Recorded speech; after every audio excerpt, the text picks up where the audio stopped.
रामपुर नाम के गांव में सुरेश अपनी पत्नी सुजाता और उनका बेटा मनीष के साथ रहता था। सुरेश एक अच्छी कंपनी में जॉब करता था और सुजाता वो एक स्कूल में टीचर थी। सुरेश और सुजाता हमेशा ही अपने काम में व्यस्त रहते थे। वो कभी मनीष को अपना वक्त ही नहीं दे पाते थे, जिससे मनीष हमेशा ही नाराज रहा करता था। वो अक्सर अपने दोस्तों को उनके फैमिली के साथ घूमने जाना, फैमिली के साथ मौज मस्ती करना यही देखता था। वो ज्यादातर समय अपने दोस्तों के साथ ही रहता था। एक दिन मनीष अपने दोस्त रिया से, रिया, तुम्हारी लाइफ कितनी अच्छी है ना। तुम तो छुट्टी के दिन अपने माँ पिता के साथ घूमने जाती हो और हर रोज अपने भाई के साथ खेलती भी हो। मेरे लिए तो किसी के पास वक्त ही नहीं है। मेरे पापा तो हर रोज देर से घर आते हैं और आते ही अपने मोबाइल या टीवी में व्यस्त हो जाते हैं। और माँ भी अपने काम खत्म करने के बाद अपना मोबाइल लेकर बैठ जाती है। कुछ बात करो तो किसी भी सवाल में फंसा देती है। कोई बात नहीं मनीष, तुम मेरे घर आया करो और हमारे साथ ही खेला करो। हाँ रिया, तुम्हारे साथ ही तो खेलकर मैं अपना वक्त बिताता हूँ, वरना मेरे घर में तो मेरी किसी को क्या पड़ी है। ऐसा कहकर मनीष वहाँ से चला जाता है। मनीष हर रोज स्कूल से आकर अपनी पढ़ाई करता और फिर रिया से खेलकर शाम के समय घर आकर खाना खाकर सो जाता था। सुजाता मनीष के स्कूल में ही टीचर थी, लेकिन फिर भी उसे अपने बच्चे के लिए टाइम ही नहीं था। घर आने के बाद वो अपना ज्यादातर समय अपने मोबाइल में ही लगी रहती थी। एक दिन मनीष, माँ, मुझे तुमसे कुछ बात करनी है। हाँ बेटा बोलो, कुछ जरूरी काम था। और हाँ, सबसे पहले तो मुझे ये बताओ, पढ़ाई पूरी हुई कि नहीं? नहीं माँ, कुछ नहीं, ऐसे ही। तो जाओ और अपनी पढ़ाई पूरी कर लो, मुझे अभी बहुत सारे काम करने हैं। मनीष नाराज होकर वहाँ से चला जाता है। उसे बहुत ज्यादा दुख होता है कि उसकी माँ हमेशा ही उससे ऐसे ही बातें करती है। अब वो अपने पापा के पास जाता है। पापा, मुझे आपसे बात करनी है। बोलो बेटा, कुछ जरूरी काम है क्या? नहीं पापा, ऐसे ही। काम की बात है तो बताओ बेटा, या कुछ चाहिए तुम्हें? मुझे बहुत काम है आज। ऐसा कहकर सुरेश भी मनीष की बात को टाल देता है और अपना मोबाइल लेकर बैठ जाता है। मनीष और ज्यादा मायूस हो जाता है और रोते रोते अपने कमरे में चला जाता है। कुछ दिन बाद मनीष के स्कूल में एग्जाम आते हैं। उसके एग्जाम पेपर में निबंध आता है, अपनी ख्वाहिश। उस पर मनीष लिखता है, अगर मैं मोबाइल होता तो कितना अच्छा होता। हर कोई मेरी ओर ध्यान देता। मेरे सिवाय किसी का दिन ही नहीं निकलता और ना ही किसी की रात होती। अगर मैं मोबाइल होता तो मैं कभी दुखी ना होता। मेरे अलावा सबकी जिंदगी थम जाती। अगर मैं मोबाइल होता तो मैं सबके जीवन का एक अहम हिस्सा बन जाता। मोबाइल के रूप में सबको खुशी देता। अगर मैं सच में मोबाइल होता तो कितना अच्छा होता। एग्जाम खत्म हो जाते हैं। एक दिन सुजाता पेपर चेक करने के लिए बैठती है तो मनीष ने लिखी पंक्तियां पढ़ने लगती है। मनीष ने लिखी हुई बातों से उसकी आंखों में आंसू आने लगते हैं। तभी सुरेश का ध्यान सुजाता की ओर जाता है और वो सुजाता से, क्या हुआ सुजाता, रो क्यों रही हो? सुजाता सुरेश को मनीष ने लिखा हुआ निबंध पढ़ाकर दिखाती है तो उस पर सुरेश, हे भगवान, बेचारा बच्चा, उसके माँ बाप तो उस पर जरा भी ध्यान नहीं देते। सुरेश की बातें सुनकर सुजाता आंसुओं भरी आंखों से सुरेश की ओर देखती है और उससे, पता है सुरेश, ये पेपर किसका है?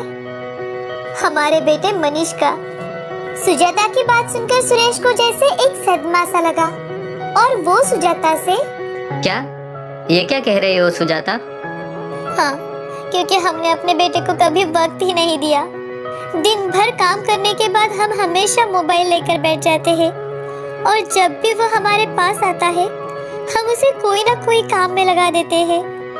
आजकल विभक्त परिवार और तो और हमारा व्यस्त जीवन, जिसमें हमें एक दूसरे के लिए बहुत ही कम वक्त मिलता है और हम हमारे बच्चों को भी वक्त नहीं दे पाते और जो भी वक्त मिलता है उसमें मोबाइल को लेकर बैठ जाते हैं। हम अपने रिश्तों की अहमियत को भी भूलते जा रहे हैं और उससे मिलने वाले प्यार को भी। मुंबई शहर में हरमन और जूही नाम के पति पत्नी रहा करते थे। हाल ही में उनकी शादी हुई थी। हरमन और जूही दोनों को ही घूमने फिरने का बहुत शौक था, इसीलिए उन्होंने सोचा था कि वो हनीमून के लिए लद्दाख जाएंगे। परंतु हरमन की प्रमोशन होते होते रुक गई थी और उनका ट्रिप को बुरे मौसम के चलते कैंसिल करना पड़ा। जूही इससे बहुत मायूस थी। ये देखकर हरमन उससे, जूही यार इतना मत मायूस हो जाओ, हम जल्द ही एक रोमांचक ट्रिप पर जाएंगे। हरमन, ये शादी के बाद हमारा पहला ट्रिप होने वाला था। कितने सपने संजोए थे मैंने। मैं मायूस कैसे ना हूँ। और वैसे भी मौसम देख के लगता नहीं कि हम लद्दाख जा पाएंगे।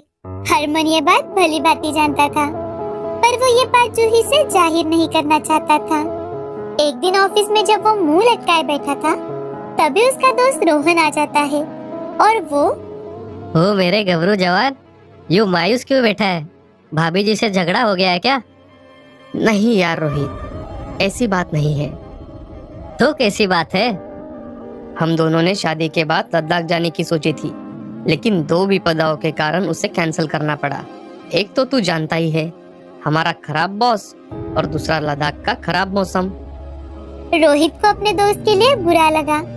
तभी उसे सहानुभूति देते हुए वो, हरमन, मुझे दुख है कि तुम दोनों वहाँ नहीं जा पाए, लेकिन अगर तुम चाहो तो भाभी जी को तुम मेरे गांव ले जा सकते हो। वहाँ का मौसम और खाना दोनों ही बेहतरीन होता है। भाभी जी को वो जगह जरूर पसंद आएगी। सही में? मैं आज ही उसे पूछ के देखता हूँ। काम से घर आने पर हरमन ने देखा कि जूही कुछ लैपटॉप पर काम कर रही है, तो हरमन उसके पास जाके बैठा और वो जूही से, जूही, क्या तुम मेरे साथ एक छोटे से ट्रिप पर जाना पसंद करोगी? ट्रिप पर? कहाँ? एक बहुत ही अच्छी जगह है, वहाँ चलोगी तो पता चलेगा। अब इतना कह रहे हो तो चलना ही पड़ेगा। कुछ ही दिनों में हरमन और जूही अपने सफर पर निकल पड़े। रास्ते में ठंडी ठंडी हवाएं, खूबसूरत नजारे देखकर जूही का मन खुश हो रहा था और जल्द ही वो रोहित के गांव पहुंच जाते हैं। हरमन और जूही गाड़ी से नीचे उतरे, तभी उनके पास एक आदमी आया जिसने आदिवासियों के वस्त्र पहने थे। गांव में आपका स्वागत है। मैं हूँ आपका गाइड भैरवराज। आप कौन? लगता है आपने मुझे पहचाना नहीं। मुझे रोहित ने भेजा था आप दोनों को लेने के लिए। हरमन और जूही ने उसे ऊपर से नीचे तक देखा और कुछ सोच ही रहे थे। तभी भैरवराज बोला, मेरे वस्त्र और चेहरे से चौंकिए मत। मैं जरूर एक आदिवासी हूँ, पर हम बहुत ही लोकप्रिय इंसान हैं। लोगों को जंगल में रहने का अनोखा अनुभव महसूस कराते हैं। आपके जैसे बहुत सारे लोग यहाँ पे मौज मस्ती करने, लजीज खाना खाने आते हैं। आप खुद ही देख लीजिए चल के कैसी जगह है। हरमन थोड़ी शंका में था, लेकिन जूही ने मुस्कुराकर हाँ कह दिया। जूही? हरमन, भूल गए? हमें हमेशा ही नए लोगों से मिलने की चाह रही है। चल के देख लेते हैं ना कि भैरव जी ने हमारे लिए क्या क्या सेवाएं तैयार रखी है। हरमन और जूही एक दूसरे का हाथ थामे आगे जाने लगे। आगे चलते चलते उन्हें कुछ बच्चे खेलते हुए नजर आए। कुछ औरतें साथ बैठकर सब्जियां काट रही थी और कुछ युवक बैठे लकड़ियों की मेज साफ कर रहे थे। कुछ औरतें चूल्हा जला रही थी, तो कुछ औरतें अपने सिर पर 5-5 घड़े लेकर पानी ला रही थी। ये सब देखकर जूही को अपना गांव याद आ गया। हरमन जूही को खुश देखकर खुद भी खुश हो गया। भैरवराज ने उन दोनों को मिट्टी के मकान में सामान रखने को कहा और फिर वो दोनों जंगल की सफर करने निकल पड़े। सफर से आते आते शाम हो चुकी थी। अब गांव में लौटकर वो कुछ देर के लिए आराम कर लेते हैं। फिर भैरवराज उन दोनों को युवाओं के डांस प्रदर्शन को देखने के लिए ले गए।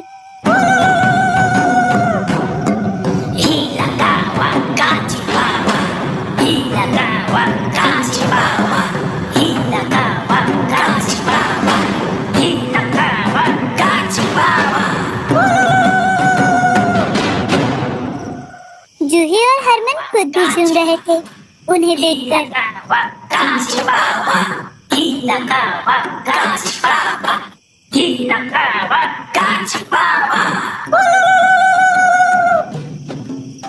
अब रात होने तक दोनों बहुत थक चुके थे।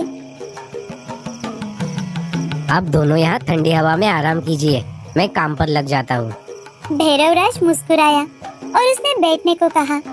हरमन और जूही दोनों आश्चर्यचकित होकर सभी आदिवासियों को देख रहे थे। भैरवराज और उसकी पत्नी ने बड़ी सी कढ़ाई एक लकड़ी पर चढ़ा दी और नीचे से आग लगाकर वो उसे हवा देने लगे।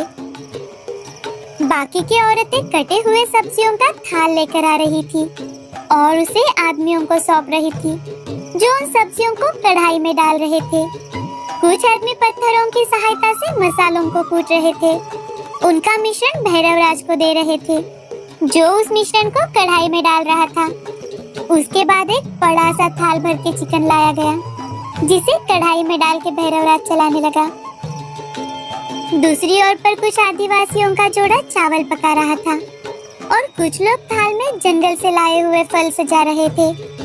उनके एकता और भाईचारे को देखकर हरमन और जूही मुस्कुरा रहे थे। तो इसे कहते हैं खुशी से जीना। हाँ हरमन, शायद इसे ही कहते हैं संतुष्ट जिंदगी जीना। कुछ ही देर में खाना तैयार हो गया। अब सभी ने मिलकर वहाँ की प्रार्थना बोली। हे वन देवता, खाने के लिए आभार। आभार। सभी एक साथ मिलकर खाना खाने लगे। हरमन और जूही ने जैसे ही भैरवराज ने बनाए हुए चिकन को चखा, वो चौंक गए, क्योंकि आज तक उन्होंने इतना अच्छा चिकन कभी नहीं खाया था। उसका स्वाद शहर के चिकन से कई ज्यादा अलग था। दोनों ने चाव से सभी दावत का मजा लिया और फिर तारों को देखते हुए बाहर सभी आदिवासियों के साथ चैन की नींद सो गए। उन्होंने भैरवराज को शुक्रिया अदा किया इतने रोमांचक सफर के लिए। कई सारी अनोखी यादें लेकर वो घर के लिए निकल पड़े। रास्ते में बातें करते हुए हरमन, जूही, कल तो मजा ही आ गया था। इतने खुशमिजाज लोग और इतना बढ़िया खाना, वाह वाह। सही है हरमन, मैं सोच रही हूँ उनके वेबसाइट पर रेटिंग दे दूँ। जूही ने मोबाइल पर भैरवराज के गेस्ट हाउस और सर्विसेज के बारे में ढूंढा, पर उसे कुछ भी नहीं मिला। इस बात से वो दोनों चौंक गए थे और फिर उन्होंने तय किया कि वो भैरवराज और उनके साथियों के कला के बारे में दुनिया को बताएंगे। और फिर क्या था, जूही ने भैरवराज और उनके साथियों के साथ जो फोटोज और वीडियोस लिए थे, उसे सोशल मीडिया पर डाल दिया और जल्द ही भैरवराज का अनोखा खाना और जंगल में रहने का मजेदार अनुभव लोगों तक पहुंच गया और आदिवासियों का वो अद्भुत गढ़ मशहूर हो गया।